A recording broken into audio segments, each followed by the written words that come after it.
El tema de hoy es el aborto. A pesar de los múltiples términos que puedan derivar de ella, el aborto se define como la interrupción inducida o espontánea del embarazo antes de la viabilidad fetal. El aborto es practicado por mujeres en todo el mundo de manera legal, ilegal, clandestina o en clínicas o hasta en sus propias casas.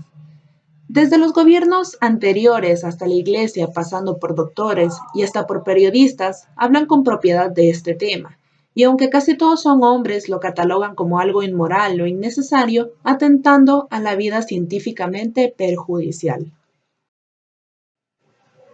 El aborto en el Ecuador es la interrupción del desarrollo del embrión durante el embarazo, cuando aún no ha llegado a la madurez fetal o la capacidad suficiente para vivir fuera del útero.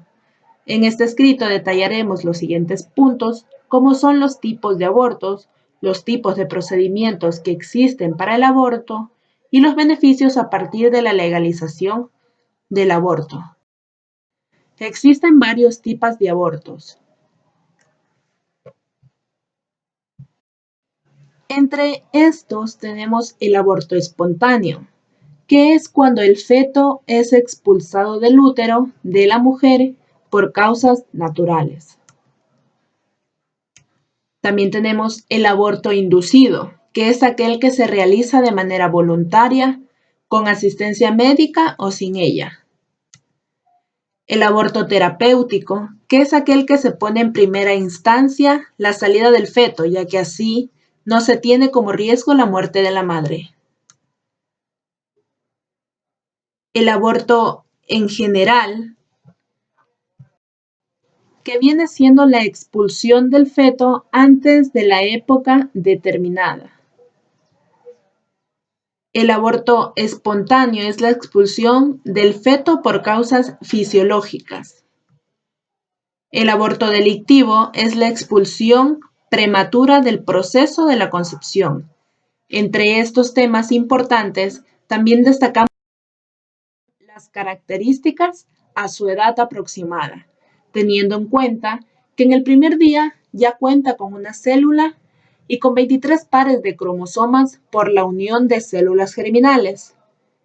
A su vez, de 3 a 4 días ya el feto se traslada hacia el útero. De 5 a 9 días se implanta por sí mismo en el útero.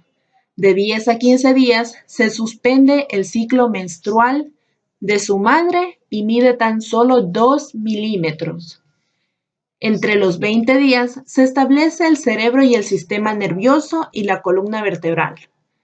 21 días, el corazón empieza a latir y continuará latiendo hasta el día de su muerte.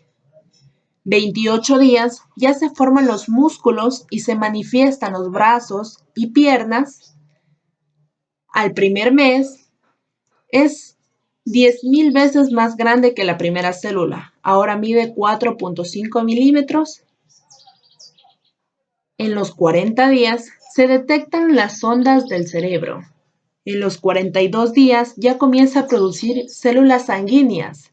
Sería la segunda menstruación y a los 60 días ya mide 3 centímetros y tiene expulsos eléctricos y cerebrales.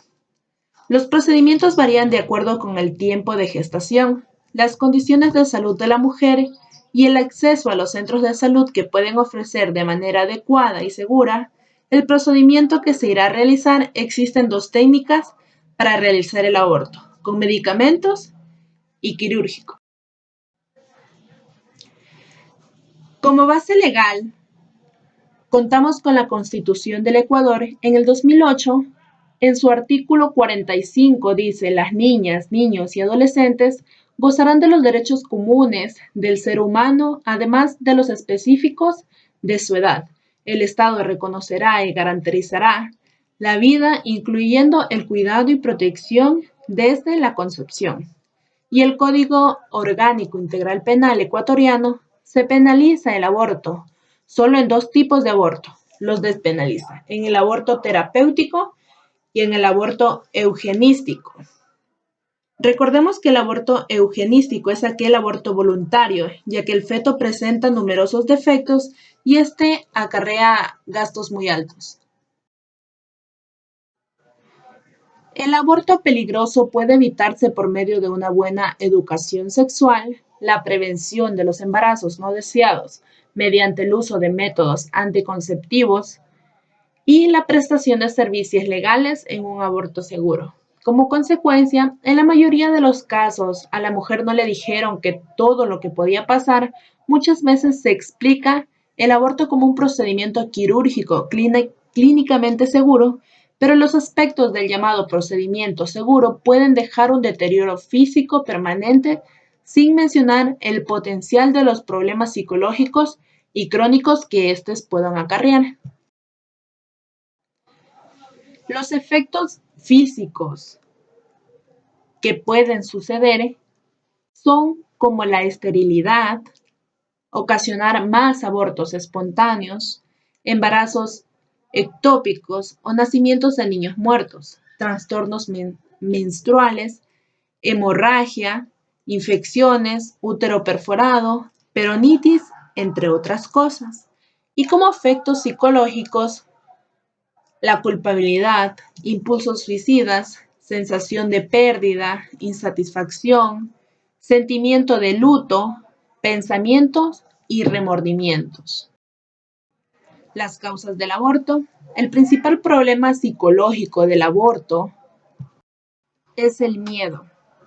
El miedo a la falta de capacidades económicas para alimentar a el hijo. Ese temor se debe a la sociedad de consumo y de falsos valores en que vivimos, que ha desvalorizado al niño que debe venir a este mundo, y su racionalismo ha creado un falso temor.